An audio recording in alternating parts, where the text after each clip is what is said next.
wabarakatuh. Selamat pagi dan salam sejahtera untuk kita semua. Alhamdulillahirabbil alamin.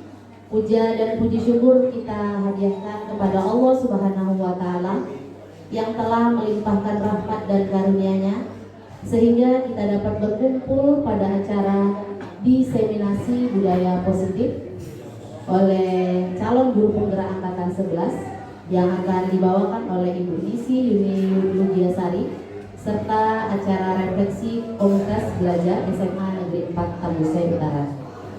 Selawat berangkaikan salam tidak lupa kita hadiahkan kepada junjungan kita Nabi besar Muhammad SAW dengan mengucapkan selawat Allahumma sholli ala sayyidina Muhammad wa ala ali sayyidina Muhammad. Acara pembukaan. Yang kedua menyanyikan lagu Indonesia Raya. Yang ketiga pembacaan doa. Yang keempat sambutan dari kepala sekolah yang kali ini diwakilkan oleh Bapak Wakil Kurikulum yaitu Bapak Walekson Huta-Balian sekaligus acara pembukaan diseminasi. Yang kelima acara inti yaitu diseminasi budaya positif oleh Ibu Isi, dan yang keenam adalah refleksi tentang pembelajaran oleh komunitas belajar SMA Negeri 4 Tambusai Utara. Pergi bekerja ke SMA Negeri 4 Tambusai Utara.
Hadirin dimohon untuk duduk kembali. Bismillahirrahmanirrahim. Alhamdulillahirabbil alamin. Hamdan lillahi hamdan syakirin hamdan yuwafi ni'amahu wa yukafi mazidah. Ya Rabbana lakal hamdu kama yanbaghi li jalali wajhika karim wa 'azimi sultanik. Allahumma shalli wa sallim wa barik ala asyrafil anbiya'i wal mursalin Sayyidina wa maulana Muhammad wa ala alihi wa sahbihi ajma'in. Allahumma salli ala Sayyidina Muhammad salatan tunjina biha min jami'il ahwali wal afat wa taqdilana biha min jami'il hajat wa tutahhiruna biha min jami'is sayyi'at wa tarfa'una biha indaka 'ala darajat wa tuballighuna biha al-aqsa wal ghaya min jami'il khairat fi hayati wa ba'da al-mamat. Allahumma ya Allah, ya Rahman, ya Rahim, Engkau Zat yang Maha Kasih dan yang Maha Penyayang.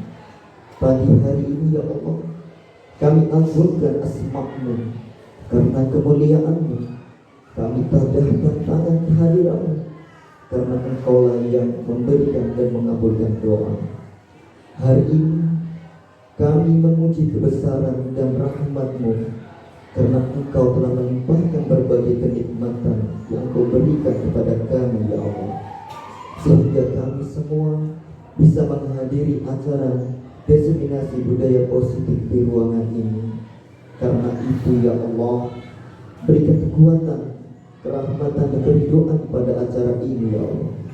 Allahumma ya Allah ya Rabbal Alamin, Tuhan semesta alam, kami semua bertekad untuk senantiasa mencerdaskan anak bangsa, terkhususnya anak didik kami, melalui sekolah yang merupakan wadah mengembangkan minat dan bakat anak didik kami ya Allah. Karena itu, berikan kekuatan pada kami semua untuk bisa melaksanakan apa yang kami rencanakan ini ya Allah.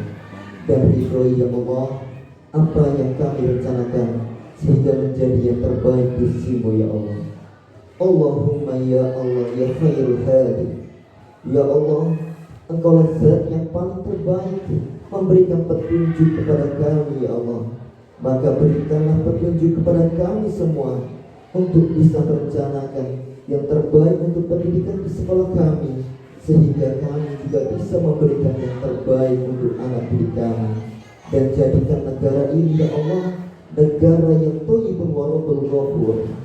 Allahumma ya Allah ya Ghaffar, Engkau adalah zat yang maha pengampun ya Allah atas dosa para hamba-hambamu.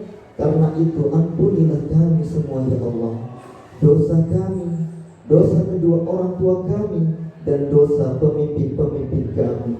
Jika Engkau tidak mengampuni dosa-dosa kami, maka kami akan menjadi orang-orang yang merugi di hadapan-Mu ya Allah.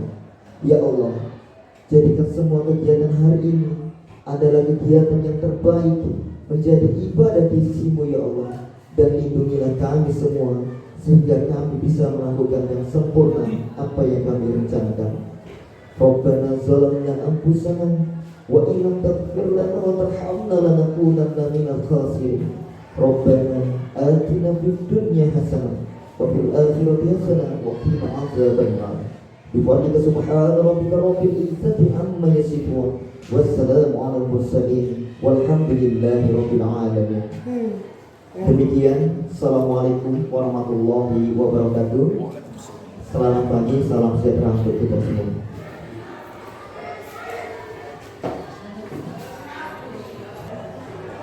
Pertama sekali, mari kita mengucapkan puji dan syukur kepada Tuhan Yang Maha Esa, Tuhan Yang Kuasa, atas rahmat dan bimbingannya yang memberikan kita kesehatan sempurna pada pagi hari ini, di mana kita dapat melaksanakan aktivitas kita, terkhusus kegiatan diseminasi berbagi praktik baik yang akan disampaikan oleh teman kita Bu Nisi, dan juga agenda yang tidak kalah penting.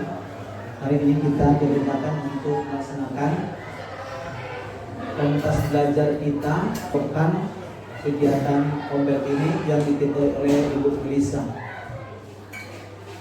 yang sama-sama kita hormati Ibu Kepala Sekolah, teman-teman wakil, dan juga Bapak dan Ibu Guru bersama Tendik. Adapun hari ini adalah sesuatu yang baik dan layak kita syukuri. Kita masih bisa duduk bersama-sama, kompak, menunjukkan satu nilai. Pertama, nilai kebersamaan, kolaborasi. Yang kedua, nilai loyalitas masih dijunjung tinggi, walaupun masih ada teman-teman kita yang izin tidak bisa hadir. Kita berdoa dan berharap kedepannya supaya kegiatan-kegiatan seperti ini tidak menjadi sesuatu beban bagi kita, tetapi menjadi komunitas, menjadi gaya belajar kita ya dalam pembelajaran kita. SMA Negeri 4 adalah sekolah yang betul-betul dirahmati Tuhan Yang Maha Kuasa. Ada 6 guru penggeraknya, ada 3 PP ya, pengajar praktik, 1 orang CGP, dan 2 orang bayi. Dan 1 orang bayi itu Ibu Pak Rapi. Mana Pak Rapi? Ya, kasih ya, Pak Rapi. Yang diharapkan dalam angkatan 12 ini beliau, teman kita ini terpanggil untuk pelatihan. Karena sudah diparkir selama 1 tahun seperti pengalaman kami tahun lalu. Parkir 1 tahun setelah pengumuman. Perlu juga kami ingatkan, karena saya juga ada di dalamnya terpanggil untuk CPB, calon pengajar praktik, tapi saya putuskan tidak bisa ikut berhubung karena banyaknya kegiatan ya. Jadi sesungguhnya hari ini terakhir sampai jam 23.59, sekiranya Ibu Melisa sudah mendaftar email, sudah ya, kesempatan untuk mengikuti, itu yang saya syukuri. Dan lewat sambutan ini saya mengharapkan dan mendorong teman-teman tetap aktif ikut, karena saya pernah dinasihati oleh dosen saya, jangan pernah berhenti belajar, karena ketika kita berhenti belajar maka saraf-saraf kita akan stagnan, tidak akan menghasilkan hormon, entah apa nama istilahnya itu, sehingga itulah yang membuat kita sakit. Jadi dicontohkan, lihatlah para profesor, dia usianya 80, ada 85 tahun masih berdiri di depan mahasiswa. Mereka semakin tua semakin energik dan semakin panjang umur, karena hormonnya itu terus bergerak katanya. Jadi ini saya tangkap sampai hari ini dan saya terapkan dalam diri saya. Ya, kalau dari usia sudah 52 tahun, tapi saya berani bertanding dengan Pak Rizal. Mana kami lebih tua dengan Pak Rizal? Itu tertentu saja Pak Rizal ya, hanya untuk memecah kebuntuan suasana. Bapak dan Ibu yakin, dan saya yakini dan saya aminkan itu, teori itu, kegiatan ini Bapak dan Ibu, kami sebagai mewakili kepala sekolah, sekalipun di sini Bu kepala kita ada, karena bersepakat kami tadi Bapak saja yang menyambut supaya waktunya bisa efektif. Jadi saya yang menyambut acara ini, mudah-mudahan dengan langsungkannya yaitu diseminasi praktik baik untuk berbagi pengalaman di sini, mudah-mudahan mendapatkan ridho restu dari Tuhan Yang Maha Kuasa dan kita semuanya mendapatkan pengalaman baru. Demikian sambutan dari kami. Dengan disambutnya kegiatan ini, kami atas nama pimpinan sekolah membuka secara resmi kegiatan diseminasi praktik budaya, praktik baik budaya positif oleh teman kita Ibu Krisi Widyasari SPD. Secara resmi kita buka. Demikian, kembalikan kepada MC. Terima kasih. Terima kasih kami ucapkan kepada Bapak Walekson Duta Balian SPD yang telah memberikan kata sambutan. Terima kasih kepada Ibu Sri yang telah memberikan waktu kepada saya. Sebelum saya memulai acaranya, saya juga ingin berpantun. Menyambung dari Ibu Sri tadi, pantunnya itu jalan-jalan ke Kota Rengat. Jangan lupa memakai sepatu. Jawablah salam dengan semangat. Assalamualaikum warahmatullahi wabarakatuh.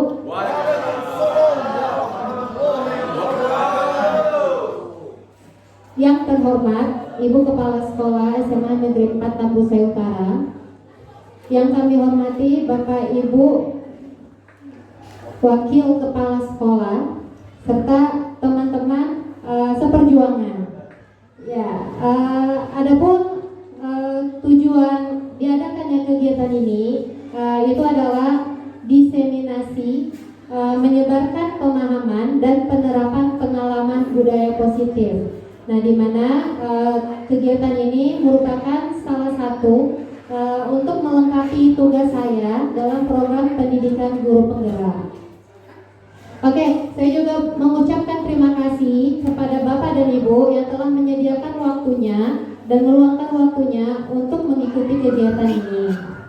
Oke, sebelum kita memulai forum diseminasi ini, saya ingin menyampaikan beberapa kesepakatan.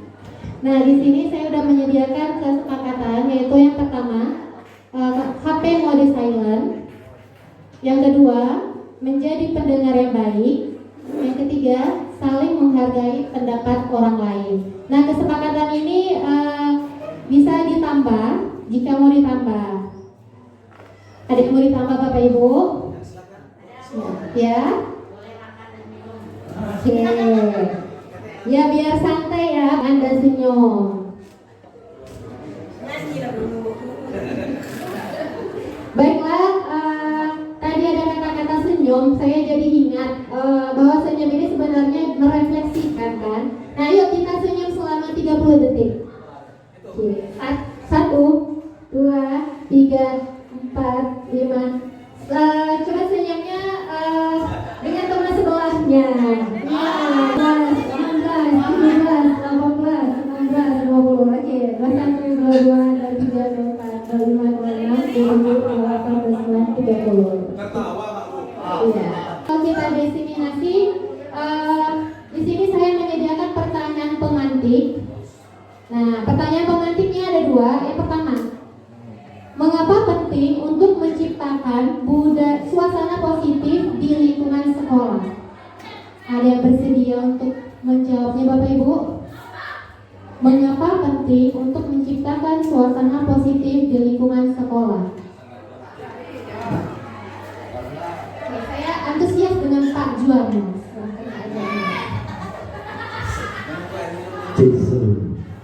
Mengapa penting? Yang pertama memang sangat penting. Kalau kita tidak berpikiran positif, bagaimana suasana akan menjadi asik. Jadi selama kita berpositif, pikiran pun akan jernih, di mana obat-obat sakit hati itu akan semakin punah jika kita sudah makan positif. Mulai datang, siang, sampai pulang memang semuanya harus berpositif. Jika ada yang lain-lain hal itu yang negatif, hilangkan negatif, ciptakan yang positif. Terima kasih. Tepuk tangan. Ya, benar ya Bapak Ibu. Suasana positif itu penting untuk kita lakukan agar tercipta lingkungan yang nyaman, yang aman, dan menyenangkan. Kalau di kelas lingkungan kita sudah nyaman, aman, pasti anak murid menerima pembelajaran itu juga akan senang. Akhirnya tujuan pembelajaran kita dapat tercapai. Oke, pertanyaan yang kedua. Bagaimana penerapan disiplin saat ini di sekolah kita? Apakah sudah efektif atau belum? Oke, silakan.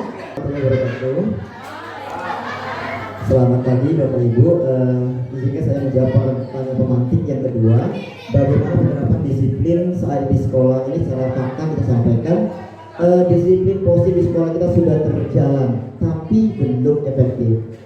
Ini mungkin kita sama-sama tahu kenapa ini perlu adanya kolaborasi antar kita, antara wali kelas dengan guru BK dengan waka kurikulum. Mudah-mudahan kalau disiplin positif terjalankan dengan baik, contoh kecil kesepakatan kelas di dalam kelas. Jadi ketika disiplin positif kita jalankan di dalam kelas dulu kita mulai jalankan, contoh kecilnya tidak ada pembiaran, seperti halnya sampah terkecil pun di depan kelas kita sampaikan. Ketika ada anak sedikit yang tidak sesuai dengan kesepakatan dengan kelas kita, maka kita ingatkan. Tugas wali kelas cukup mengingatkan saja dulu, itu sudah cukup. Ketika baris di lapangan kita wali kelas cukup tanggung jawab dengan kelasnya kita saja. Kita lihat di kelas kita apakah sudah tertib, apakah sudah sesuai dengan aturan kesepakatan dalam kelas kita, apakah anak kita sendiri sudah memakai atribut dengan lengkap, apakah anak sendiri sudah siap berat atau enggak. Ketika kita melihat yang tidak sesuai dengan kesepakatan kelas, silakan kita kolaborasi, kita panggil anak kita, tidak usah pada kita marah-marah, cukup diingatkan. Sering kita ingatkan, maka mudah-mudahan akan terjalin disiplin positif di lingkungan kita. Nah, kembali ke yang pertama lagi, ketika disiplin positif sudah terlaksanakan, maka sekolah kita akan nyaman. Tidak ada lagi guru yang stres, tidak ada lagi Pak Juwarno yang ngamuk-ngamuk setiap membaris di lapangan, tidak ada lagi guru yang Pak Tanjung di belakang barisan memantau lagi. Mudah-mudahan semua akan tertib dan nyaman semuanya. Itu jawaban saya. Sekian, terima kasih. Assalamualaikum warahmatullahi wabarakatuh. Selamat pagi semua. Nah, dengan adanya kolaborasi itu, saya yakin pasti akan tercipta budaya positif itu. Dan satu lagi, jangan pernah bosan untuk mengingatkan, saling mengingatkan. Sebagai guru yang baik, hendaknya kita itu menerapkan budaya positif dalam lingkungan sekolah kita. Nah, apa sih budaya positif itu? Nah, budaya positif itu merupakan perwujudan dari nilai-nilai atau keyakinan universal yang diterapkan di sekolah. Budaya positif dapat mendorong murid untuk mampu berpikir, bertindak, dan menciptakan sebagai proses memerdekakan dirinya, sehingga murid mampu mandiri dan bertanggung jawab. Jadi intinya budaya positif ini adalah salah satu cara untuk mencapai tujuan kita, yaitu profil pelajar Pancasila, menumbuhkan anak itu menjadi pribadi yang mandiri, beriman dan bertakwa, terus bertanggung jawab. Itulah intinya dari budaya positif. Kreatif agar tercapai tadi pembelajaran yang berpihak pada murid sesuai dengan filosofi Ki Hajar Dewantara. Nah, pembelajaran dengan paradigma baru merupakan pembelajaran yang dirancang berdasarkan prinsip pembelajaran berdiferensiasi, sehingga para peserta didik belajar sesuai kebutuhannya berdasarkan tahap perkembangan sesuai dengan teori modern, yaitu mewujudkan profil pelajar Pancasila.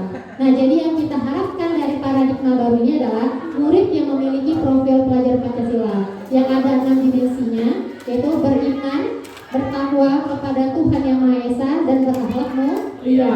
Pasti kita menginginkan anak kita kreatif. Nah, ini yang perlu kita kembangkan juga, murid-murid yang kreatif. Terus bernalar kritis atau berpikir kritis. Dan yang terakhir adalah mandiri. Mandiri di sini bukan kita menyuruh anak itu semuanya serba sendiri, Bapak Ibu. Tapi mandiri di sini kita tetap mengontrol anak tersebut, tapi anak itu jadi berkembang dia, gitu, mampu mengembangkan bakatnya, dia mandiri, gitu. Jadi jangan salah pengertian dengan mandiri ya Bapak Ibu. Dibilang mandiri, jadi anak kasih tugas kerjakan sendiri, bukan. Tapi anak itu mampu mengembangkan bakat dan minatnya itu, gitu. Selanjutnya.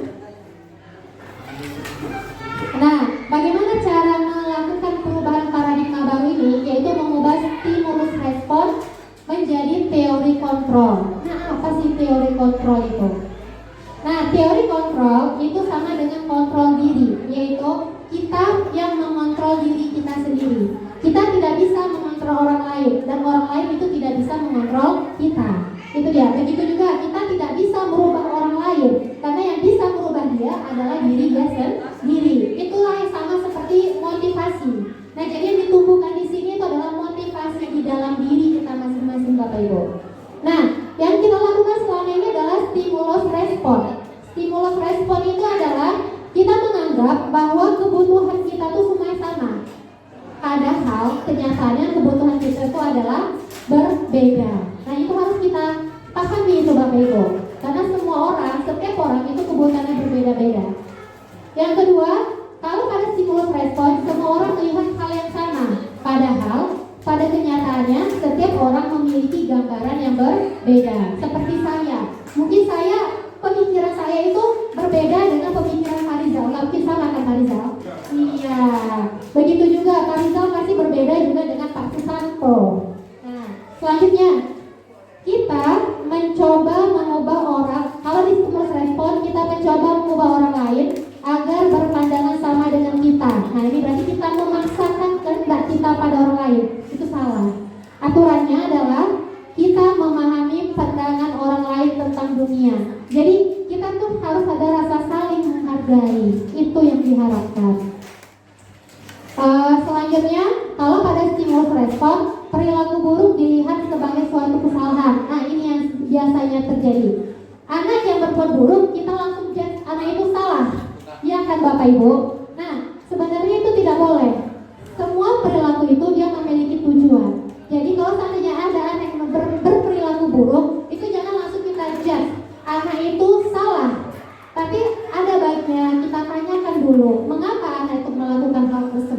pasti ada alasannya.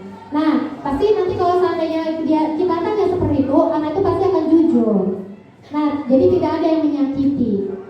Selanjutnya, kalau stimulus respon, orang lain bisa mengontrol saya.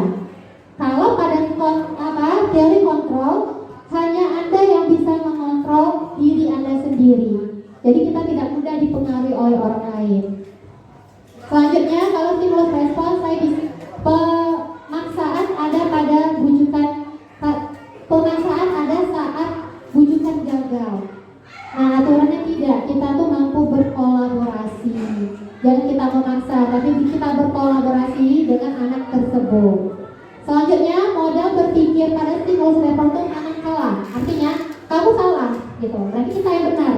Sebenarnya tidak seperti itu, Bapak Ibu, tapi berpikirnya itu menang-menang. Kalau seandainya anak itu memang terbukti berbuat salah, kita jangan menjudge dia salah, tapi kita memperbaiki agar anak tersebut mampu bertanggung jawab atas kesalahan itu. Itulah yang diharapkan pada teori kontrol. Ya, selanjutnya, nah disiplin positif. Nah, kira-kira Bapak Ibu sering pasti mendengar disiplin kan? Disiplin biasanya berhubungan dengan aturan. Nah, yang kita tahu disiplin itu aturan. Tapi sebenarnya disiplin itu bukan aturan, Bapak Ibu.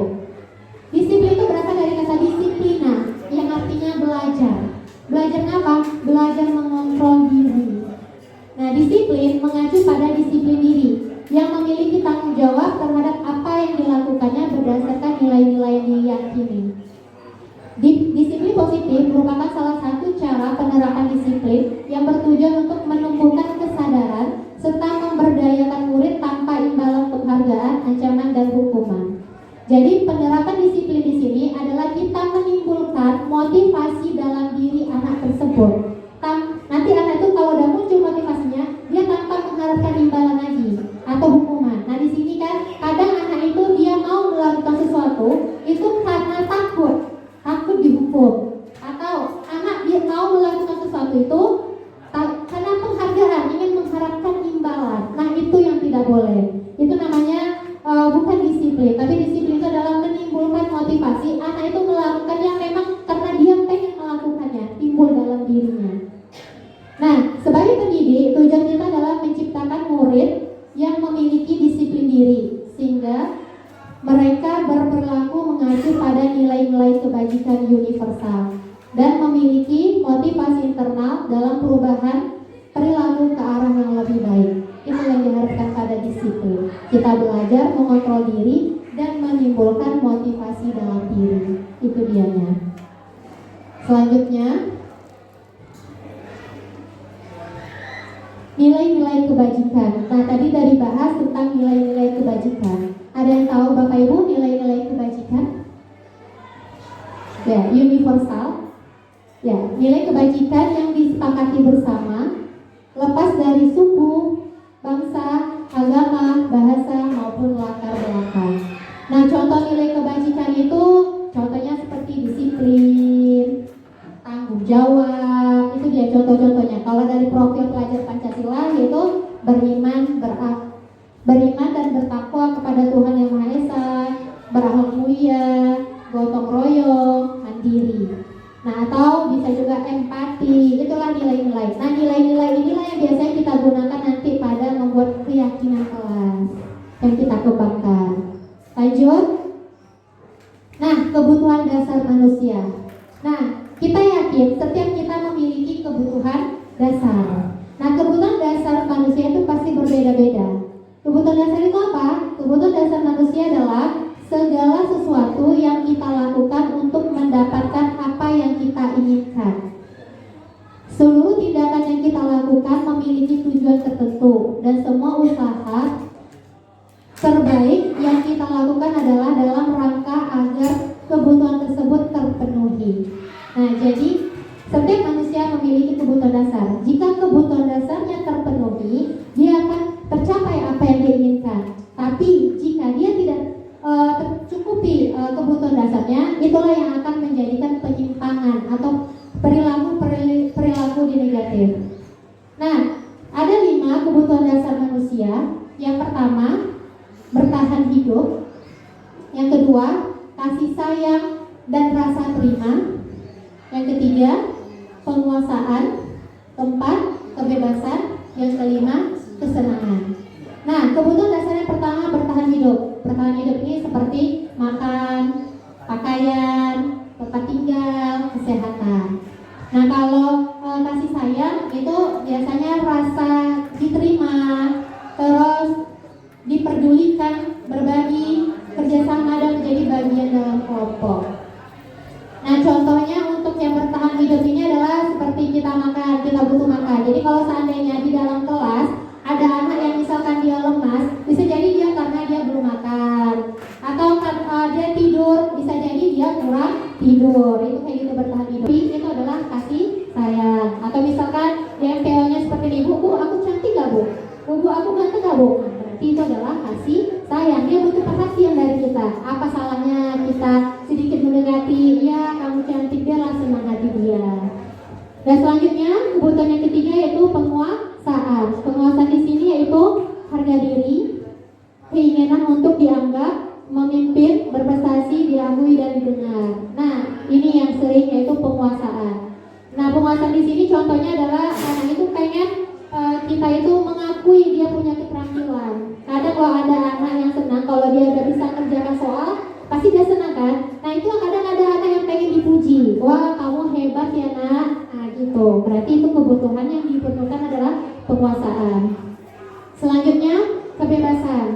Itu mandiri, memiliki pilihan, mencoba hal baru, mampu mengendalikan arah diri. Nah, kebebasan di sini kadang adalah ada anak yang dia butuh kebebasan, ya kan? Misalkan kadang seperti ini, anak itu pengen, bu, sekali-sekali belajar lah di luar bu. Masa di dalam kelas terus bu? Berarti anak tuh pengen belajar di luar, menghirup udara yang bebas, melakukan sesuatu yang bebas di luar. Bebas di sini bukan sembarangan ya bapak ibu, tetap dikontrol. Dan dia butuh kebebasan. Yang terakhir yaitu kesenangan. Kesenangan yaitu bermain, humor, antusias dan tertawa. Nah, di dalam kelas anak itu bapak ibu tidak suka terlalu belajar itu yang monoton. Terkadang anak itu minta, bu, ice breaking bu, atau ada anak yang membuat lucu-lucu. Nah, berarti dia memiliki kebutuhan dasar yaitu dia butuh kesenangan. Nah, jika kita turuti kesenangan itu, insya Allah dia akan kembali lagi baik seperti semula, akan muncul yang positif lagi dalam diri dia. Seperti itu. Lanjut. Nah, ini ada beberapa pertanyaan Bapak Ibu tentang kebutuhan dasar tadi. Yang pertama, Ibu guru bilang, aku tidak boleh bersenandung sewaktu mengerjakan tugas. Katanya, kelas harus tenang, tidak ada suara. Padahal kan aku suka dan senang menyanyi. Nah, kira-kira kebutuhan apa itu Bapak Ibu? Ya. Ya, dia membutuhkan kesenangan. Anak itu hobi bernyanyi. Oke, lanjut. Yang kedua, Ibu guru tidak menyapaku hari ini, padahal aku pakai jepit rambut yang baru. Kira-kira kebutuhan apa Bapak Ibu? Ya, kebutuhan kasih sayang. Jadi kalau ada anak yang seperti itu, apa salahnya kita puji saja? Biar senanglah pula hatinya. Mungkin dia di rumah kurang kasih sayang, kita kasih sayanglah di sekolah, karena kita juga orang tua murid kita. Lanjut, yang ketiga, aku bosan, masa belajarnya cuma gitu-gitu aja, dengerin ibu guru aja. Iya, kebutuhannya itu kebebasan. Berarti dia tuh juga pengen mungkin mengeksplor diri dia bosan dengan gurunya, atau pakai metode-metode lain yang dia bisa ikut aktif. Lanjut, yang terakhir, aku sebel, gambarku tidak rapi, malah ibu guru nunjukin ke teman-temanku di depan kelas. Iya, benar, penguasaan. Nah, di sini dia malu, kerja dia jelek gitu, tapi malah gurunya nyuruh ke depan. Nah, itu juga merupakan kebutuhan penguasaan. Nah, yang kayak gini tidak boleh ya Bapak Ibu. Ini nanti akhirnya akan merendahkan diri, malu dianya. Nah, yang itu nggak boleh. Ya, insecure kalau bahasa kita sekarang gitu Bapak Ibu. Ya, lanjut. Nah, yang selanjutnya itu motivasi perilaku manusia. Setiap manusia pasti dia memiliki motivasi untuk melakukan sesuatu. sesuatu. Ada 3 motivasi. Yang pertama, menghindari ketidaknyamanan atau hukuman. Yang kedua, mendapatkan imbalan atau penghargaan dari orang lain. Yang ketiga, menjadi orang yang mereka inginkan dan menghargai diri sendiri dengan nilai-nilai yang mereka percaya. Nah, motivasi yang menghindari hukuman sama motivasi yang mendapatkan imbalan itu dinamakan motivasi internal. Internal berarti motivasi dari luar. Anak terdorong melakukannya karena ada dorongan. Eksternal.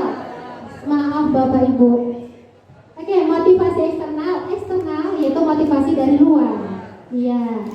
Kalau yang motivasi internal itu adalah motivasi yang ketiga, yaitu motivasi yang muncul dalam diri. Nah, inilah yang mau kita harapkan, memunculkan motivasi internal pada anak.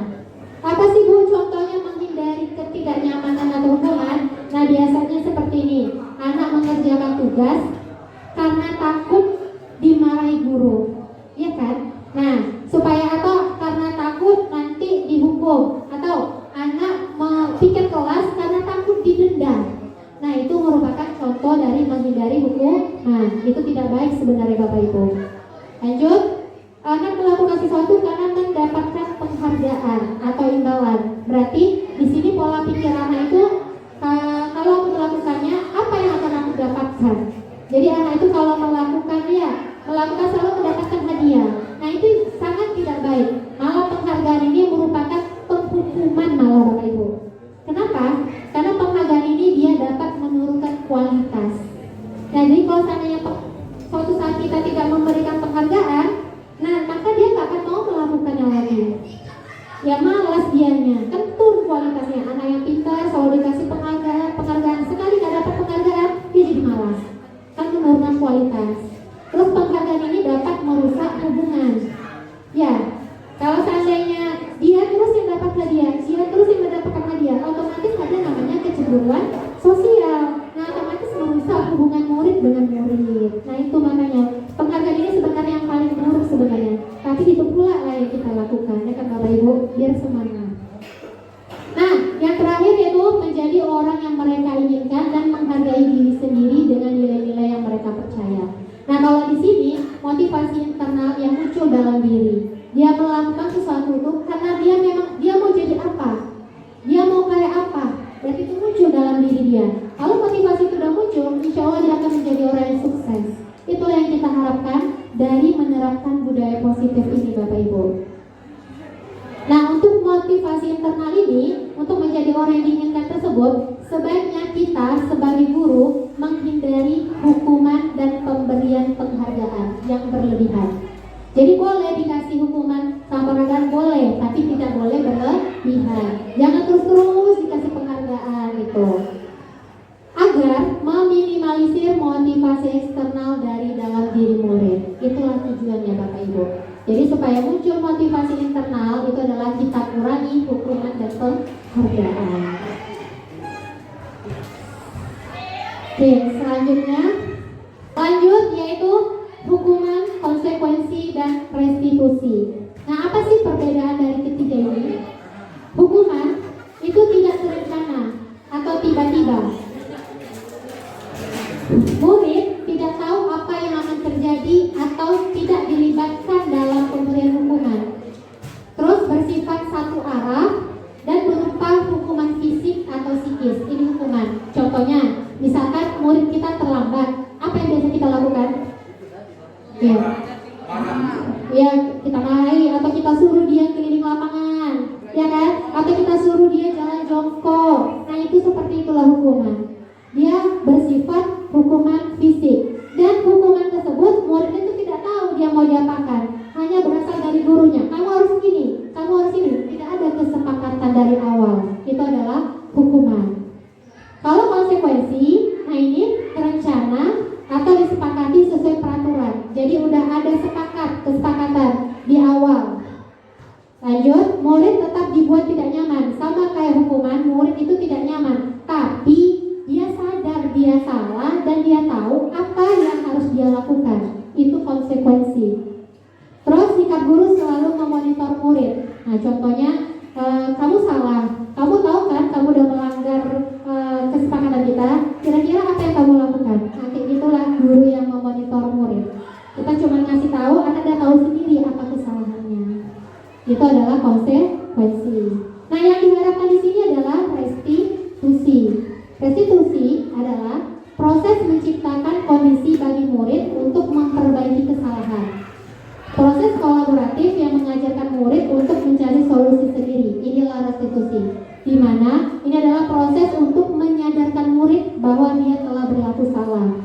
Terus dia mampu mempertanggungjawabkan kesalahannya. Itulah yang kita harapkan Bapak Ibu.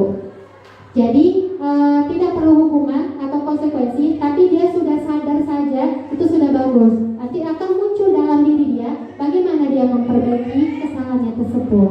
Itu yang dinamakan restitusi.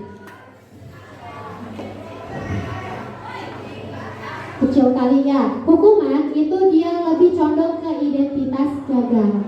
Jadi kita memberikan hukuman ke anak itu bukan membuat anak merasa bersalah atau menyadari kesalahan, tapi dia malah nanti akan ke identitas gagal. Maksudnya di sini dia tidak sadar dia salah, tapi dia marah ke kita. Benar nggak Bapak Ibu? Kalau kita kasih hukuman pasti ada rasa dongkol dari anak. Bukan sadar, tapi malah balik marah. Itu dinamakan dengan identitas gagal. Nggak akan ada perubahan. Dia berubah karena disuruh, karena takut. Itulah dinamakan hukuman. Kalau untuk konsekuensi sama restitusi, dia sudah mengarah ke identitas sukses, di mana murid sudah menyadari kesalahan dari yang dia lakukan. Itu dia Bapak Ibu. Lanjut. 5 posisi kontrol guru. Ya, sebagai seorang guru kita pasti memiliki posisi kontrol masing-masing. Nah, ada 5 posisinya. Yang pertama, penghukum. Kedua, pembuat rasa bersalah. 3, teman. 4, pemantau. 5, manajer. Nah, kira-kira Bapak Ibu udah tahu apa perbedaan dari kelima posisi ini? Belum, iya. Oke, penghukum itu biasanya gurunya suka menghukum anak, menghardi anak, kadang dia menunjuk-nunjuk anak. Itu posisi penghukum. Biasanya penghukum itu guru terus menjudge anak, langsung menjudge anak bahwa anak itu merasa salah. Nah, yang adanya kalau anak seperti itu, dia menjadi bodoh amat. Salah kok kata ibu tuh, ya udahlah gitu, lakukan aja lah. Nah, itulah posisi penghukum. Kita menghardi anak kita langsung menghukum tanpa mengetahui dulu alasannya. Itu penghukum. Contoh, kamu terlambat, kamu keliling lapangan, itu penghukum. Atau kamu nggak kerjakan PR, kamu sekarang silakan keluar kelas ini, nggak boleh masuk sebelum kamu kerjakan tugas. Itu adalah penghukum. Ada lagi pembuat orang merasa bersalah. Nah, di posisi ini kita membuat murid kita tuh merasa bersalah. Di sini nada kita lembut tapi menusuk ke hati. Itu adalah pembuat merasa bersalah. Nah, biasanya kata-kata yang sering keluar sama guru gini, kalau kamu nggak mengerjakan ini, apa kamu nggak kasihan sama ibu? Nanti ibu dimarahin sama ibu kepala sekolah. Nah, atau kamu nggak mau belajar gitu kan? Apa kamu nggak kasih sama orang tua kamu yang udah capek-capek nyekolahkan kamu dari SD sampai SMA? Nah, itu adalah pembuat rasa bersalah. Nah, pada posisi ini murid memang merasa bersalah, tapi dia masih termasuk identitas gagal. Kenapa? Dia merasa bersalah, tapi dia nggak tahu gitu kayak mana memperbaikinya. Nah, biasanya pembuat rasa bersalah ini adalah posisi yang paling buruk, Bapak Ibu. Nah, ini seharusnya tidak boleh dilakukan. Nah, ada 3 posisi lagi, ada sebagai teman. Nah, kalau posisi sebagai teman ini sebenarnya sudah lebih baik dari 2 posisi yang pertama dan kedua. Posisi teman ini berarti gurunya itu merasa berteman sama anak muridnya. Nah, misalkan kamu melakukan, misalkan namanya terlambat, kamu terlambat, iya kata anak muridnya kan. Terus ya udah, besok jangan diulang lagi ya. Atau kamu mau melakukan ini demi ibu. Nah, kadang kita ada seperti itu kan Bapak Ibu. Nah, itu juga merupakan posisi sebagai teman. Nah, posisi sebagai teman ini murid merasa enjoy. Malah kadang-kadang murid itu seperti ini, aku bisa kok berbuat salah lagi, orang ibu itu aman-aman aja. teman. Lanjut. Pertanyaan Bu, pertanyaan enggak Bu?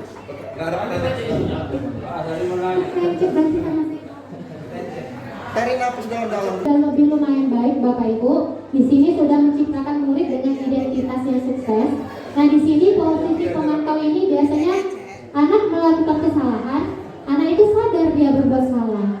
Nah, kita cuma bilang gini, kamu sadar kamu salah? Iya. Kamu tahu kan konsekuensi apa yang kita buat? Nah, itulah orang yang berbuat sebagai pemantau. Nah, selanjutnya yang terakhir sebagai manajer. Nah, di posisi inilah posisi guru yang paling baik Bapak Ibu. Di sini kita bisa memanajer anak itu. Kita bisa membuat anak itu sadar akan kesalahannya, kemudian mampu bertanggung jawab atas kesadaran yang dia buat. Nah, ini yang sebenarnya posisi yang diharapkan. Nah, pada posisi manajer, anak di sini dia sadar dia salah. Terus dia mau memperbaiki kesalahan dengan apa yang dia ketahui. Misalkan dia sadar dia salah, dia cari solusi sendiri untuk memperbaiki kesalahannya. Itulah posisi manajer. Nah, kira-kira dari kelima posisi ini, posisi yang mana Bapak Ibu rasakan sekarang? Manajer semua. Oke, manajer, mantap. Pasti mudah-mudahan ya Bapak Ibu yang terhukum. Sobat rasa bersalah, alhamdulillah. Teman, teman manajer semua, alhamdulillah. Ya, berarti kita sudah bisa mendidik anak ke identitas yang sukses.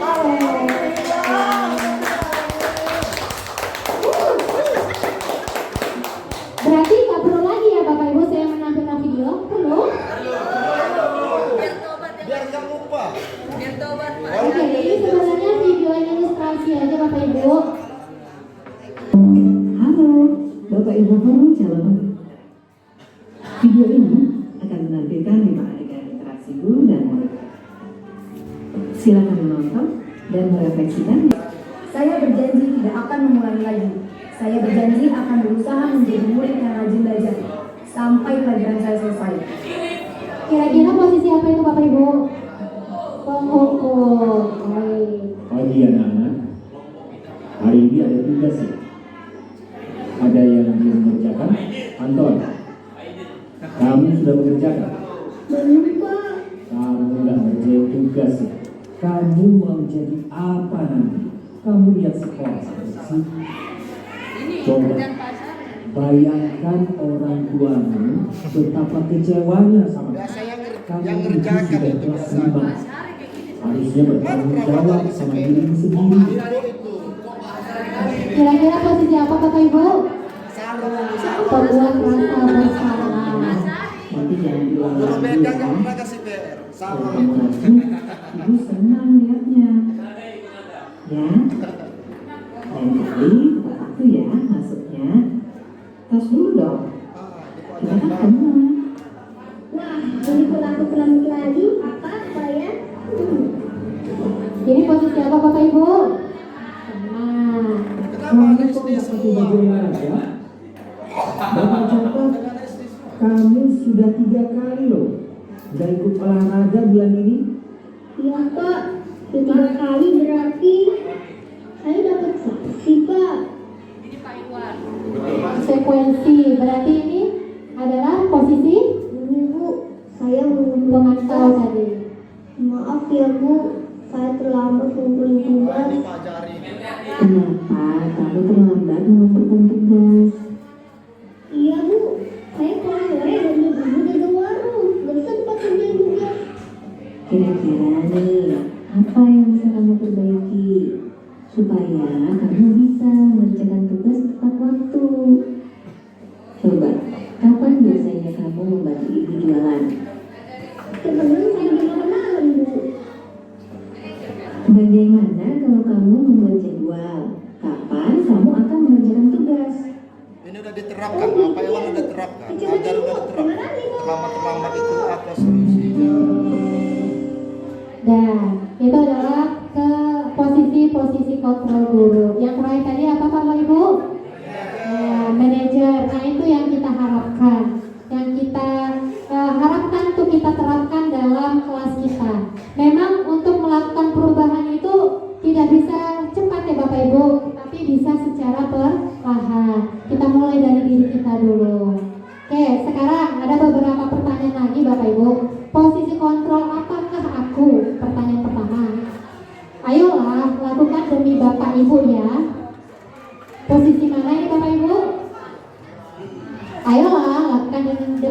Ibu? Teman. Benar. Selanjutnya, saya kecewa sekali dengan kamu. Pembuat rasa bersalah. Selanjutnya, kamu tidak pernah benar melakukannya. Apa? Kamu tidak pernah benar melakukannya. Ya. Penghukum. Jadi kita langsung menjudge anak itu. Kamu nggak benar, kamu salah. Lanjut. Apa rencanamu untuk menyelesaikan masalah ini? Iya, ini adalah posisi manajer. Nah, ini yang harus kita harapkan. Ya, restitusi, segitiga restitusi. Nanti akan saya bahas ya Bapak Ibu. Selanjutnya, nah ini dia keyakinan kelas. Saya yakin dan percaya mungkin Bapak Ibu sudah tahu keyakinan kelas dan mungkin sudah menerapkan. Nah ini pertanyaannya adalah mengapa keyakinan kelas? Mengapa bukan peraturan kelas?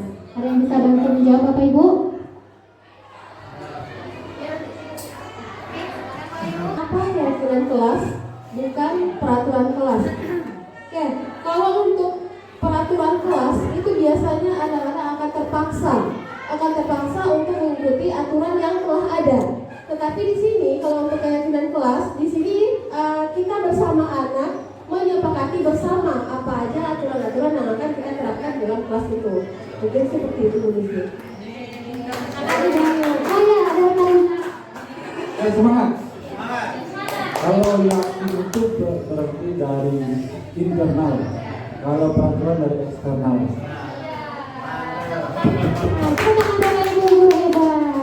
Ya, benar yang disampaikan sama rekan kita tadi ya Bapak Ibu, Bu Ayu dan Farizal. Kalau keyakinan kelas itu adalah kesepakatan antara kita dan murid. Nah, biasanya akan menimbulkan motivasi internal. Nah, kalau peraturan kelas itu biasanya hanya satu pihak saja. Biasanya kita yang membuat peraturan, anak yang menjalankan. Nah, anak tersebut pasti akan terpaksa menjalaninya. Kalau aku tidak melakukan, nanti aku akan dihukum. Nah, kena lagi motivasinya, yaitu motivasi untuk menghindari hukuman. Lanjut. Nah, keyakinan kelas, apa itu? Keyakinan kelas merupakan nilai-nilai kebajikan universal yang telah disepakati secara tersirat dan tersurat, lepas dari sampai jam 2. Asik. Nah, biasanya keyakinan kelas itu berisi tentang kalimat-kalimat yang positif. Nah, mungkin Ibu Bapak sudah tahu, saya rasa sudah menjalankan mungkin. Ya kan Bapak Ibu? Maju lampu. Dan yang terakhir yaitu segitiga restitusi. Nah, tadi udah singgung sedikit tentang segitiga restitusi, yaitu proses untuk menciptakan anak dan menyadarkan anak atas kesalahan. Proses atau tahapan segitiga restitusi itu ada 3 Bapak Ibu. Ada menstabilkan identitas, ada validasi tindakan yang salah, yang ketiga adalah menanyakan keyakinan. Yang pertama tapi menstabilkan identitas, berarti kita stabilkan dulu identitas anak itu dengan cara misalkan kita buat anak itu stabil dulu, kamu silakan dan PB dianya atau setiap orang pasti pernah melakukan kesalahan. Nah begitulah kira-kira menstabilkan identitas.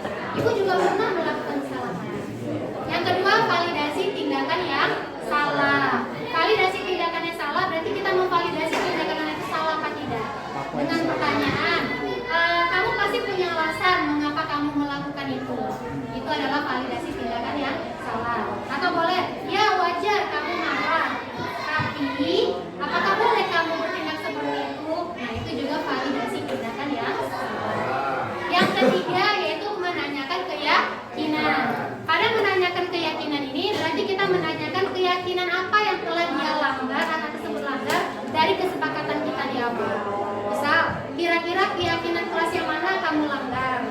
Nah, tidak boleh telat misalkan. Terus, kira-kira kamu mau nggak memperbaiki kesalahan kamu? Jadi, anak itu diajarkan bertanggung jawab atau mencari solusi dari permasalahannya.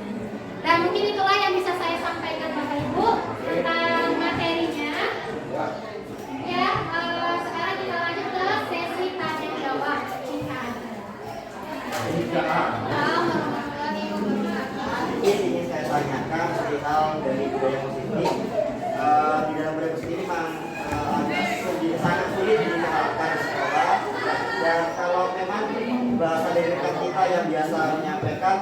teorinya gampang, kita semua bisa menguasai teorinya, gitu kan.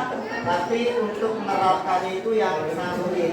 Seperti halnya kita menggelodor sawit, semua orang bisa teorinya, tarik jatuh langsung. Tapi apakah semua orang bisa menariknya itu kan gitu? Belum tentu. Tapi tentunya di situ dengan ada pembiasaan. Masalahnya bagaimana cara kita untuk menerapkan budaya positif supaya efektif dan efisien itu. Kemudian apakah memang semua situasi itu bisa kita terapkan menggunakan teori control manager gitu. Karena gini, contoh kecilnya ketika kita membariskan siswa misalnya kan, ini kan kita perlu yang namanya kadang-kadang kita terbawa sampai marah-marah. Kenapa? Karena kadang kita pakai sistem manajer ataupun ketika ada siswa yang melakukan di luar dari kesepakatan kelas, kita arahkan kok namanya sepele gitu anak kan.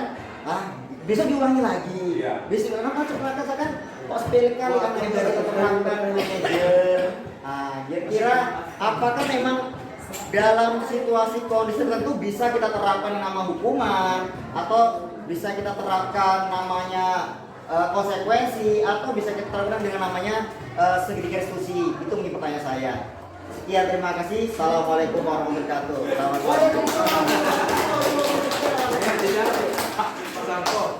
Saya akan mencoba menjawab, tapi kalau seandainya jawaban saya kurang lengkap, nanti saya boleh minta bantu dengan bapak-bapak yang lain. Yang pertama tadi pertanyaannya adalah apakah bisa terterapkan budaya positif di sekolah itu dengan efektif? Itu kan Bapak Ibu. Sebenarnya budaya positif itu bisa kita terapkan dengan efektif jika kita mampu berkolaborasi, Bapak Ibu. Ya, yang pertama kita harus muncul dulu motivasi dalam diri kita masing-masing. Kalau semua orang sudah sadar ada motivasi dalam dirinya untuk menerapkan budaya positif, akan mempermudah kita untuk menerapkan budaya positif dan berkolaborasi dalam budaya positif. Jadi intinya yang pertama memang supaya efektif kita munculkan dulu dalam diri kita. Setelah kita munculkan dalam diri kita, kita ngajak kawan kita secara perlahan, nggak bisa ya langsung kita tarik aja dia mau, nggak bisa. Perlahan. Ya, kadang dia nolak, ya itulah kita tadi sabar. Ya, memang pada ujung-ujungnya kita harus sabar karena sebuah itu butuh proses kan Bapak Ibu. Untuk kita dari sekolah ke rumah aja butuh proses. Apalagi untuk menerapkan yang ini butuh proses. Berarti setelah kita terapkan dalam diri kita mengajak kawan kita secara perlahan. Jangan marah jika kawan kita tuh menolak. Jangan marah. Nah, namanya perlahan ya, jangan tersinggung juga, kembali lagi ke rasa apa. Nah, ya jangan merajuk. Oke, setelah kita mampu mengajaknya, nah aja satu persatu kan nanti menjadi banyak. Nah, berkolaborasi lah kita di sana. Tapi memang butuh prosesnya. Oh ya, pertanyaan yang kedua dari Pak Santo tentang hukuman, konsekuensi dan restitusi. Nah, sebenarnya memang posisi yang paling terbaik itu adalah restitusi. Tapi memang kadang memang ada satu keadaan yang kita tuh memang harus menghukum. Kadang memang harus ada yang namanya konsekuensi dan restitusi, tergantung keadaan. Tapi kalaulah bisa memang restitusi. Kita memaksakan, terus kita membiasakan, maka di lain waktu kita harus merefleksikan apa yang sudah kita terapkan Bapak Ibu. Jangan pernah saya sudah melakukannya, belum tentu itu benar. Bisa jadi kita merefleksikan diri kita kembali lagi. Setelah kita melakukannya, kita merefleksikan dan mencari solusi lagi jika seandainya memang itu tidak benar. Mungkin seperti itu yang bisa saya sampaikan tentang materi hari ini. Tapi sebelum saya merefleksikan itu, saya ingin menerapkan satu refleksi yang sering saya lakukan pada mudra-mudra, yaitu modul 4P. Fakta atau peristiwa, terus perasaan, terus pembelajaran dan penerapan yang terbaik. Nah, saya ingin minta dari satu orang guru untuk menyebutkan apa fakta dari yang kita lakukan saat ini. Pak, silakan Mr. Risan. Refleksi tentang fakta yang terjadi hari ini. Fakta yang terjadi pada hari ini. Melaksanakan diseminasi budaya positif. Ya, kita melaksanakan diseminasi budaya positif. Oke, sekarang refleksi yang kedua. Feeling atau perasaan. Saya minta perasaan dari Bu Lucy. Oke, silakan Bu Lucy. Ayo ungkapkan Bu Lucy. Belajar Untuk perasaan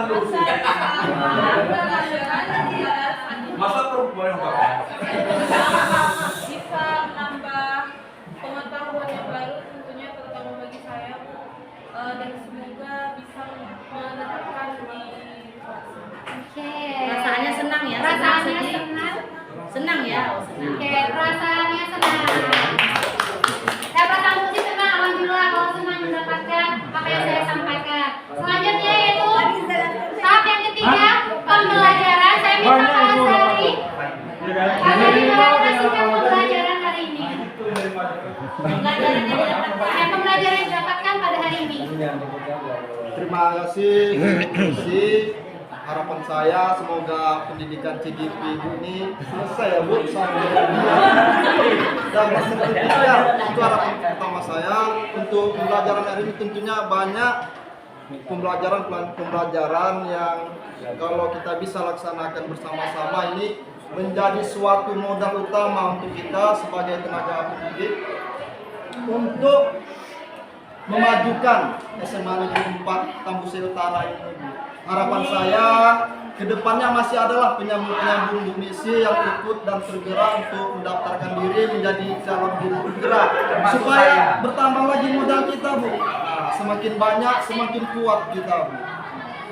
Terima kasih, sekian dari saya. Assalamualaikum warahmatullahi wabarakatuh. Waalaikumsalam warahmatullahi wabarakatuh. Terima kasih Pak Azari dan saya berharap orang itu adalah Bapak. Oke, yang terakhir, referensi yang terakhir, penerapan. Saya minta penerapan itu diapakan oleh Bu Melisa.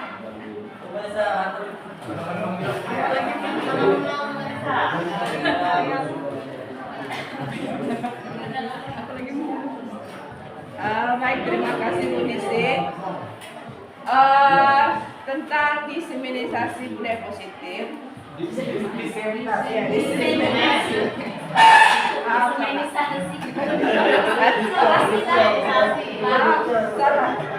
Nah, banyak pembelajaran yang kita dapatkan itu tentang bagaimana kita sebagai guru pendidik membentuk karakter murid itu.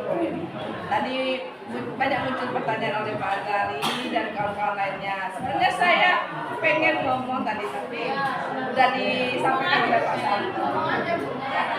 Sebenarnya penerapan yang kita buat ini Pak Azari dan teman-teman sekalian semuanya, budaya positif ini bisa kita jalankan, ya. Maafkan suara saya. Budaya positif ini bisa kita jalankan. Yang pertama tadi betul yang kata Bu Nisi dari internal kita.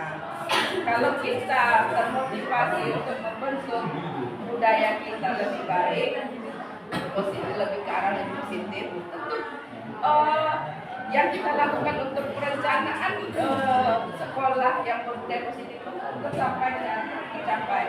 Lalu kita mengajak kawan-kawan, memang kolaborasi ini bisa ya Pak Azari. Pak Azari kan bilang kolaborasi. Ya tadi awalnya itu dari internal dulu. Jadi penerapan yang kita internal kita dulu. Mau nggak kita sama-sama saling mengingatkan, saling apa namanya? Tanpa harus apa?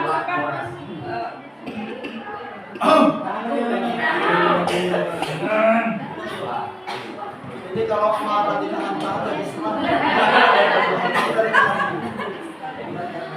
Siapa Pak Azari Pak disuruh gitu kan? Kayak Pak Azari apa namanya? Merazia anak. Sesuai apa yang bilangnya? Ya, merazia anak.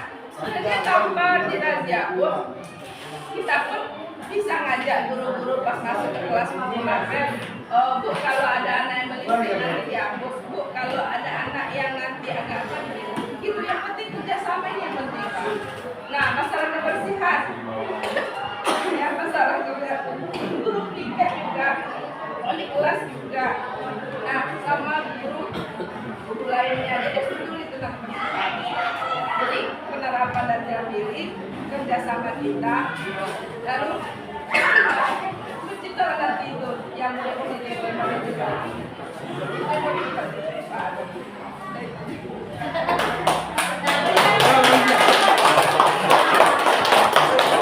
Baiklah, terima kasih Bu Melisa atas penerapannya. Semoga kita semua bisa menerapkan budaya positif di lingkungan kita. Mulai dari diri sendiri dulu Bapak. Mulailah dari hal yang kecil dulu. Nah, setelah kita berhasil menerapkan dan kita bangga bahwa kita udah, tapi kita kembali merefleksikannya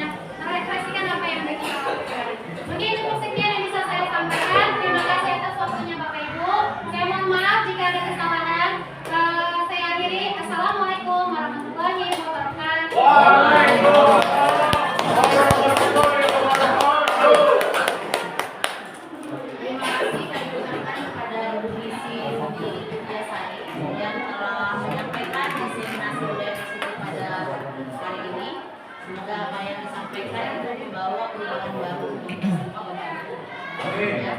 Di sini saya ada satu kartu lagi sebagai hadiah setiap hari. Pusing kepala karena tugas tambahan. Apalagi kalau semuanya sudah deadline. Budaya positif di sekolah perlu diimplementasikan agar isi sekolah dapat diwujudkan. Baiklah Bapak.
Assalamualaikum warahmatullahi wabarakatuh. Waalaikumsalam warahmatullahi wabarakatuh.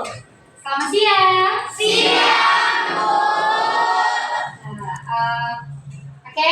Hari ini kita akan membuat kesepakatan kelas. Nah, mungkin kesepakatan kelas bukan hal yang baru lagi bagi kita. Memang setiap awal semester itu kita selalu membuat keyakinan atau kesepakatan kelas. Ada ibu yang masih ingat apa itu keyakinan kelas?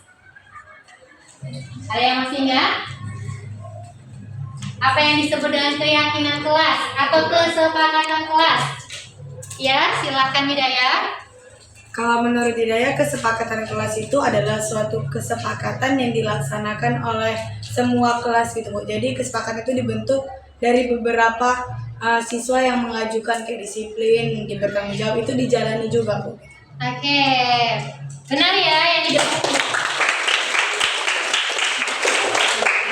benar ya yang dibilang sama Hidayah bahwa kesepakatan kelas itu atau keyakinan kelas adalah kesepakatan yang kita buat bersama, yaitu antara murid dan guru yang kita sepakati dan kita jalani selama belajar. Oke, nah di mana kesepakatan itu mengandung nilai-nilai. Ada namanya tadi disiplin, gotong royong, saling menghargai satu sama lain. Nah, itu banyak lagi nilai-nilai yang mau kita yakinkan. Nah, keyakinan ini berupa keyakinan-keyakinan yang nanti akan memunculkan motivasi dalam diri kamu. Kamu harus melakukan tersebut. Nah, sehingga akan menjadi suatu perubahan dalam diri, ya kan, menjadi orang yang lebih baik lagi ke depan, ya kan. Nah, Sebenarnya ini bukan hal yang baru, tapi di sini Ibu akan mengulang lagi kesepakatan kita yang telah lalu. Itu dari jalankan sebelumnya atau belum? Belum semuanya. Kira-kira yang belum terjalankan? Disiplin. Tanggung jawab. Saya menghargai jujur. Kejujuran itu penting ya. Nah, kali ini Ibu akan meminta ke kalian untuk membuat lagi peraturan atau keyakinan yang mau kalian laksanakan ke depannya, yang harus dirubah lagi ke depannya. Jadi kalian buat satu aja di sini, habis itu kita tempelkan ke depan, nanti baru kita kelompok-kelompokkan untuk keyakinan kelas kita di semester ini. Bisa? Bisa, Bu. Jadi sekarang dibagikan ya. Jangan kebalik ya nulisnya. Terserah satu aja, satu orang, peraturan yang mau kamu jalani untuk satu semester ke depan ini.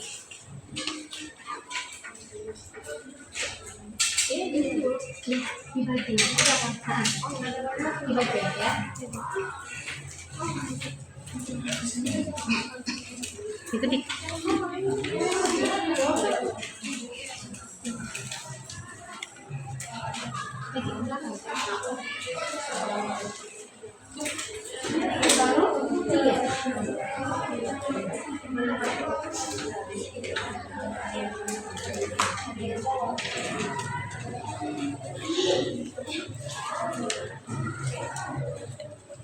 Oke, nah silakan anak ibu menulis satu aja peraturan atau keyakinan yang akan kalian laksanakan ke depan.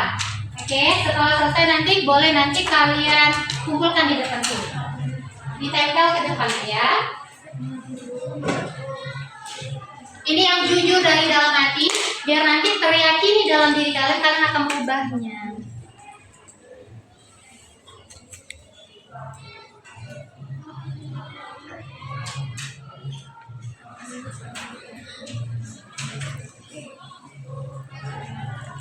Oke, yang udah siap boleh kumpulkan ke depan, ditempel di sini, bagian sini dulu.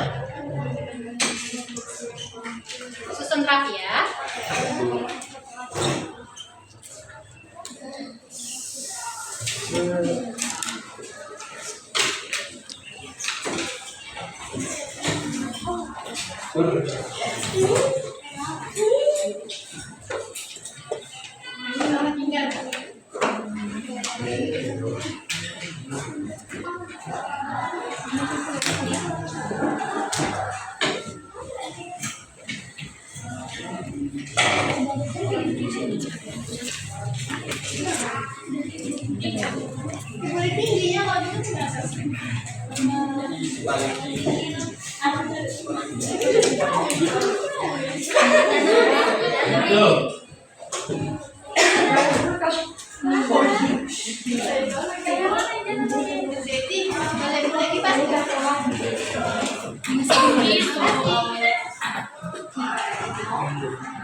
Loh, udah siap semuanya? Udah, Bu.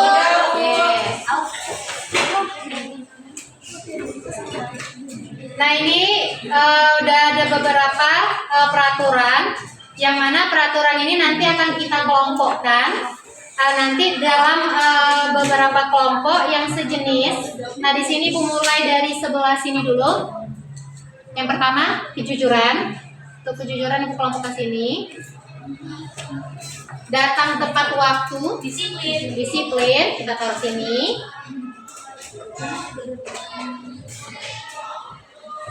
Disiplin masih sama dengan datang tepat waktu ya.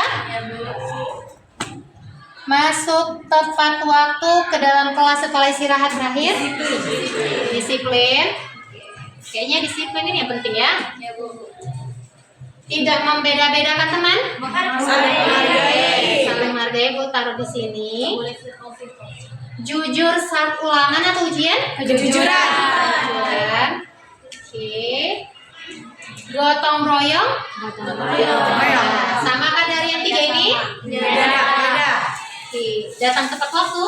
Disiplin. Di sini ya. Datang tepat waktu. Disiplin. Tugas sama semua disiplin.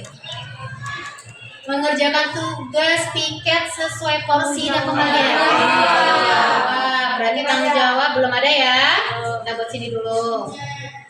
Pakaian sesuai jadwal. Disiplin. Wah, banyak nih disiplin. Terus ini dulu. Memakai seragam sesuai hari. Disiplin. Oke, kita lakukan. Menghormati guru dan tidak melawan guru. Saling menghargai. Menghargai berarti tidak membeda-bedakan kelompok mereka. Ini tidak terlambat datang ke sekolah. Disiplin.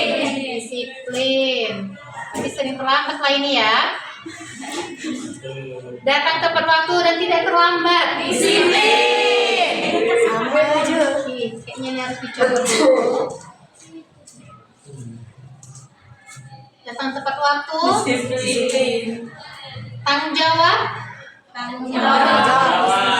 Berarti di sini ya. Sekawan dengan tidak mengerjakan tugas ini. Mengerjakan tugas. Melaksanakan piket kelas sesuai jadwal. Oke. Piket sesuai jadwal.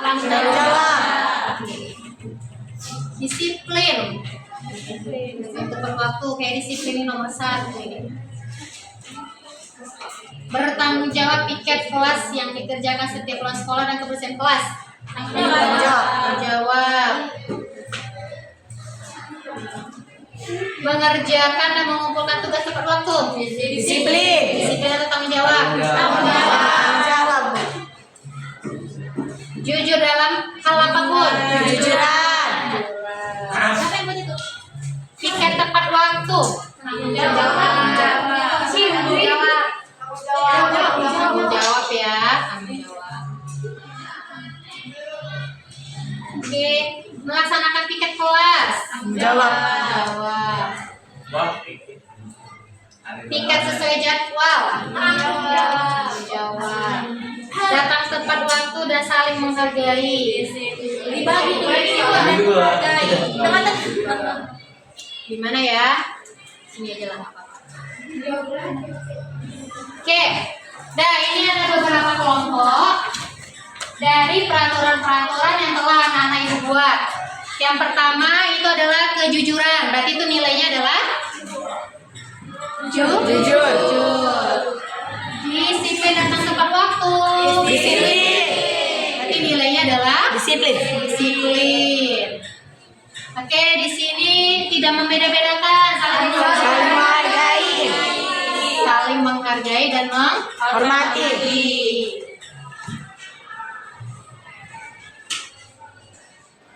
Baik. Gotong royong. Ya, di sini aja. Piket kelas. Jawab. Gotong royong.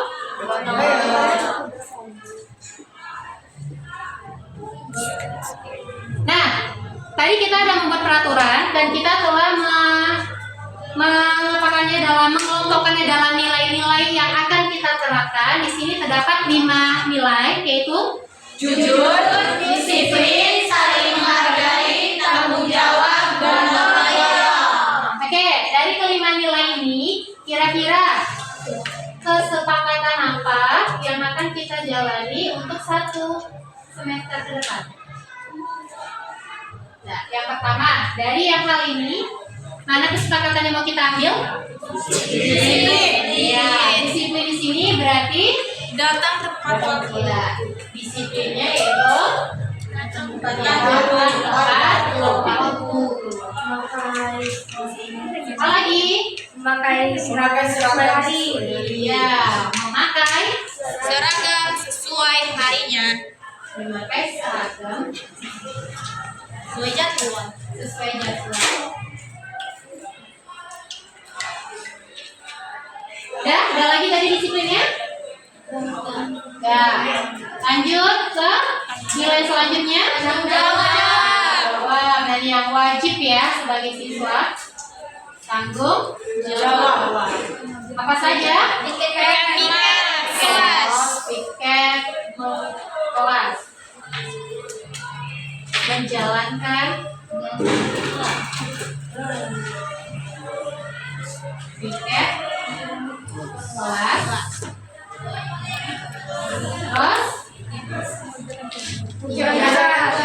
Terus mengerjakan tugas.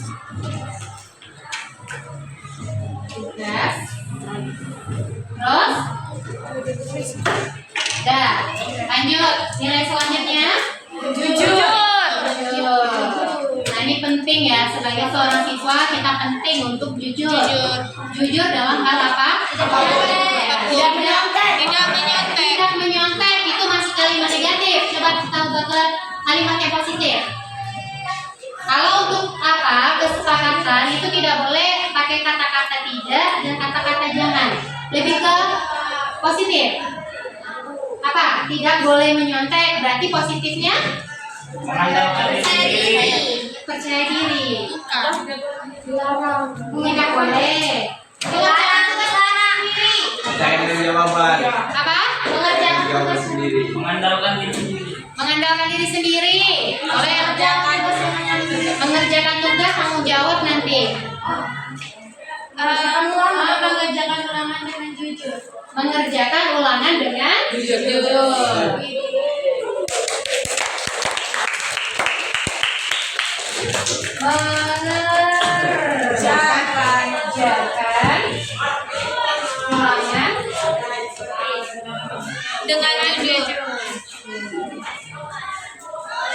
Ya. Oke, di sini bukan ulangan saja ya, ujian juga, tugas juga. Nah, ini keyakinan yang sudah kita sepakati ya. Lanjut, setelah jujur, gotong royong. Saling menghargai. Gotong royong bagian yang mana? Saling bekerja sama bekerja sama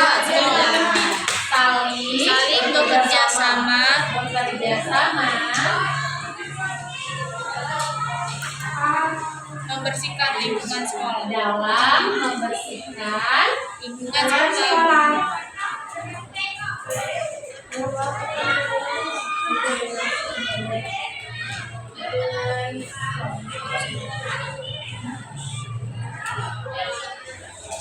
Ada lagi? Saling menghargai.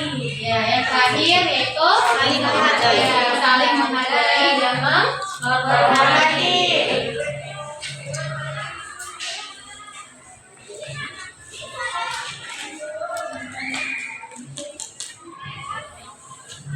Nah, saling menghargai dan menghormati. Poinnya tidak berkata kasar. Tidak.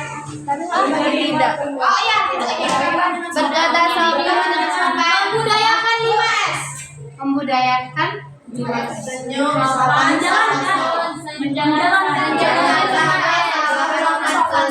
menggunakan tutur perilaku yang sopan, berperilaku sopan, santun dan santun. Nah, di sini sopan dan santun udah masuk ke 5S ya. Senyum, sapa, salam, sopan, santun. Nah, ini wajib kalian lakukan pada semuanya. Tidak hanya sama wali kelas saja, tapi sama guru lain dan sama teman. Ada lagi? Tidak membedakan suku, ras, agama. Tidak membedakan suku, ras, dan agama. Ra. Kita ubah ke positif. Tidak boleh pakai kata saja. Menghargai perbedaan. Saling menghargai perbedaan. Saling menghargai perbedaan. Ada lagi? Menerima pendapat. Menerima pendapat.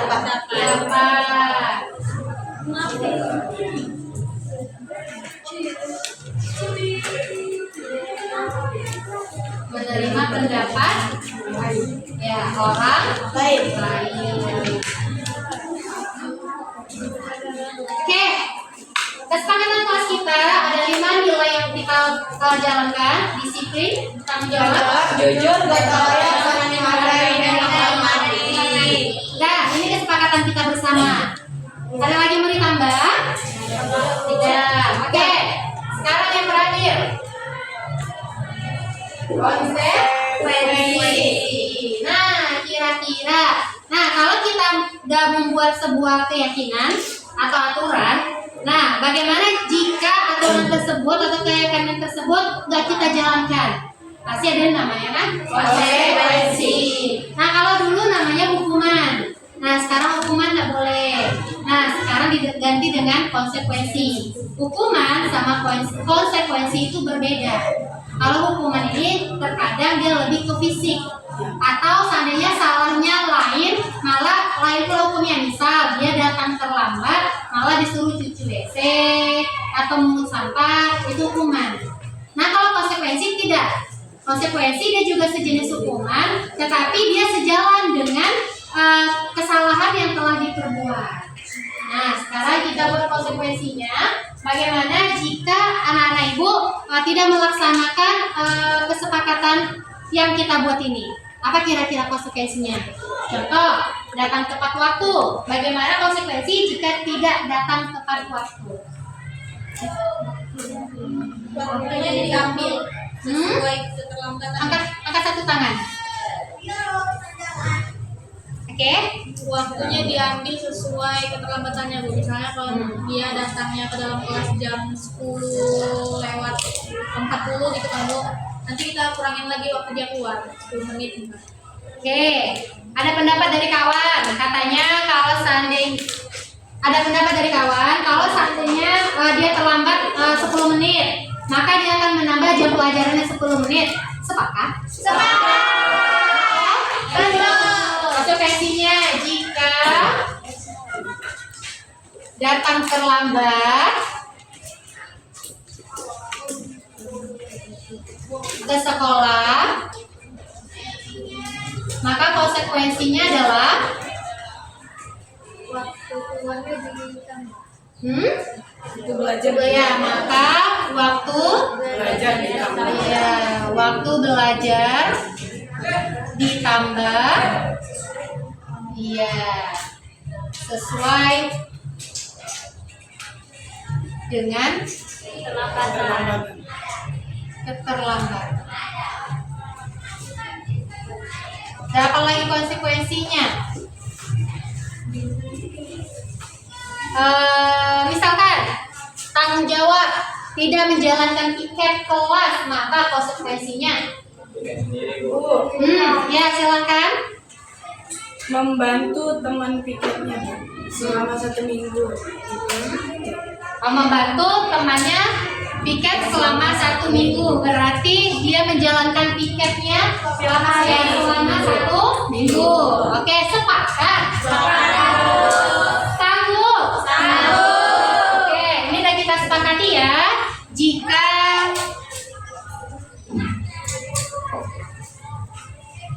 tidak piket, maka konsekuensinya adalah membantu ya teman piket selama 1 minggu. Sepakat ya? Oke, lanjut. Misalkan yang selanjutnya jujur. Di sini jujur itu mengerjakan ulangan dengan jujur. Nah, jika ketahuan tidak jujur, maka mengerjakan ulangan Diambil Bu kertasnya. Satu orang. Oke, silakan dari siapa? Anun dulu atau Dewi? Anun dulu. Kalau misalnya ketahuan kan, Bu, dia ngerjain sendiri di luar. Kalau enggak dia ngerjain sendiri tapi dia dipisahkan dari saya. Oke, ada 2 nih versi Anom. Kalau seandainya ketahuan tidak jujur, mengerjakan sendiri atau dipisahkan dari kawannya di luar. Yang mana harus pakai itu? Ada pendapat yang lain? Bu, kalau misalnya soalnya yang diganti, Bu, soal ulangannya itu diganti gitu, yang baru lagi. Jadi dia udah nggak ada lagi ngerjain soal yang sama gitu. Jadi dia pakai soal baru. Oke, ada lagi pendapat yang lain. Kalau seandainya ketahuan tidak jujur, maka nanti ujian ulang, tapi dengan soal yang berbeda. Nah, kira-kira dari ketiga pendapat yang sepakat? Terakhir. Yang terakhir. Oke, konsekuensinya jika seandainya nggak jujur maka Ujian ulang dengan soal yang berbeda. ujian ulang Dengan soal soal yang diganti. Jika tidak jujur ya, jujur maka mengerjakan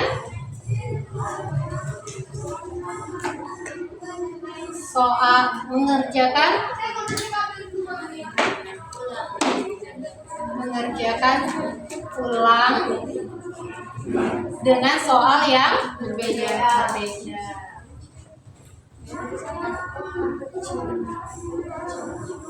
Nah, selanjutnya nilai gotong royong. Gotong royong di sini saling bekerja sama dalam membersihkan lingkungan sekolah. Jika tidak bekerja sama, maka konsekuensinya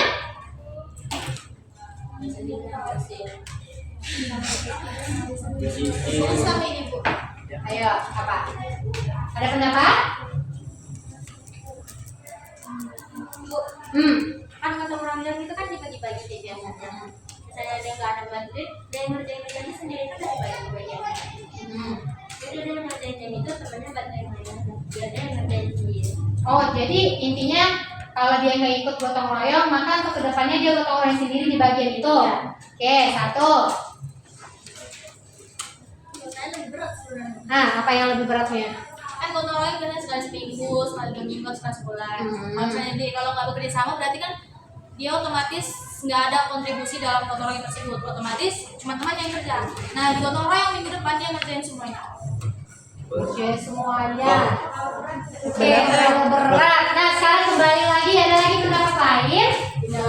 Tidak. Nah, dari dua kesepakatan kira-kira mana yang mau kita pilih? Yang pertama. Setuju? Setuju. Jika tidak gotong royong, maka konsekuensinya gotong royong, maka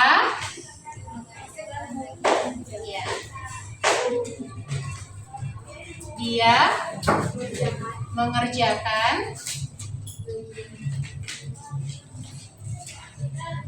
bagian atau tugas sendiri.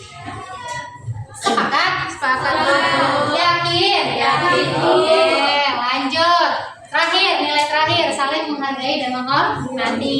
Jika anak ibu tidak menghargai atau menghormati dan baik dengan teman maupun guru, maka konsekuensinya mau minta maaf. Ada lagi pendapat lain?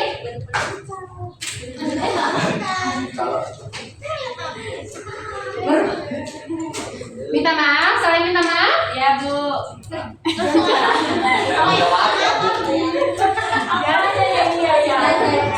Selain minta maaf ada lagi? Buat surat perjanjian. Jadi sekali nyoba langsung buat surat perjanjian. Ada dua ini. Satu meminta maaf, kedua perjanjian. Meminta maaf. Oke, jika seandainya dia melakukan kesalahan dalam 2 kali, oke, sepakat? Karena ya nak, kadang meminta maaf itu besok lagi diulang. Jadi ibaratnya bukan sesuatu yang berat ya. Apa mau dikucilkan gimana? Kalau dikucilkan sama juga kita melakukan sama seperti yang dia lakukan. Kalau kita nggak apa-apa. Oke, ada pendapat lain, Bu. Bagaimana jika dikucilkan? Nah, karena di sini kita poinnya adalah saling menghargai dan menghormati. Otomatis kalau kita mengucilkan temannya, nah kita semua melanggar saling menghargai dan menghormati. Iya, jadi semuanya kena surat panggilan akhirnya, benar nggak? Benar. Kita nggak boleh ya menyela pendapat lain ya. Kita harus saling menerima pendapat ya. Oke, ini udah kalian tuangkan ini, menerima pendapat orang lain. Oke, konsekuensinya jika tidak saling menghargai dan menghormati, ya. Jika tidak saling menghargai dan menghormati, maka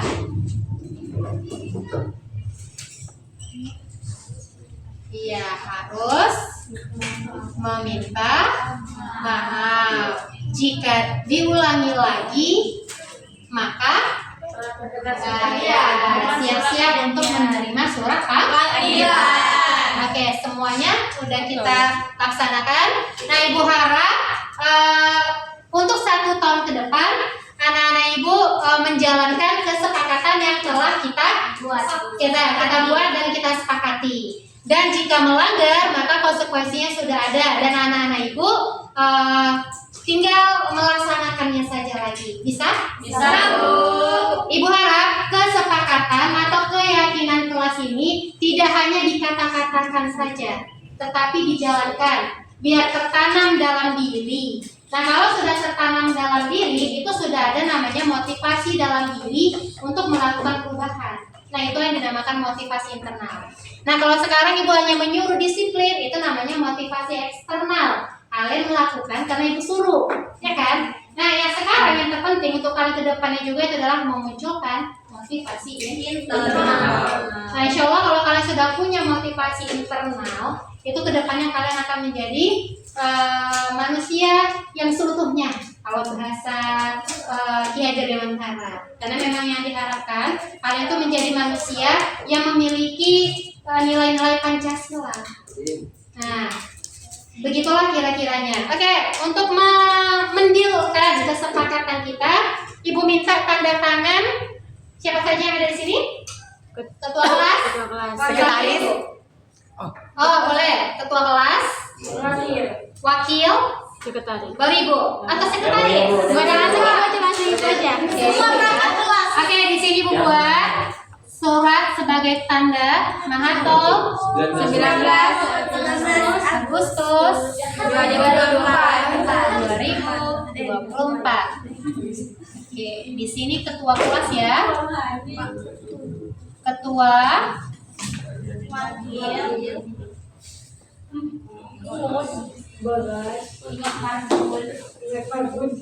wakil,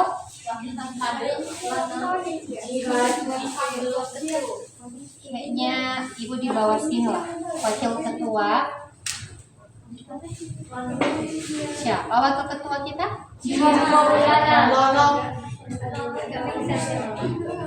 Jihad Maulana MPD. Amin.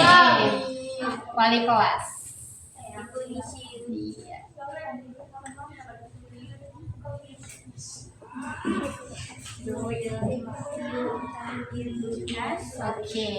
Oke, silakan ketua dulu atau wakil dulu deh, wakil. Yang wakil dulu.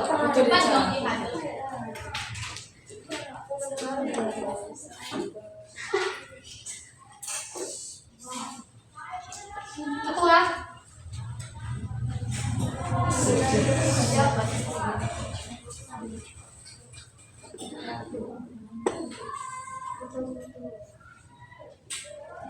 Baru terakhir Ibu ya. Kalau ini terakhir Ibu berarti tidak sah.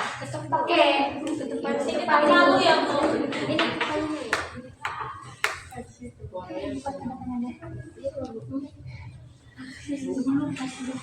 Oke. Ini kesepakatan kelas. Ibu harap dijalankan dan Ibu akan ketuk palu untuk mensahkannya.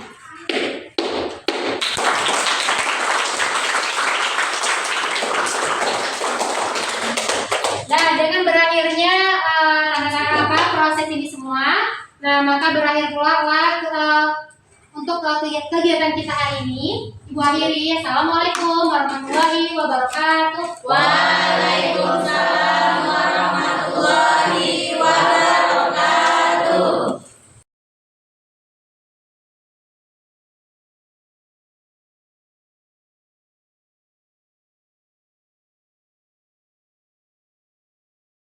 Assalamualaikum warahmatullahi wabarakatuh. Saya Fitri Haryani Nababan dari kelas 12.1.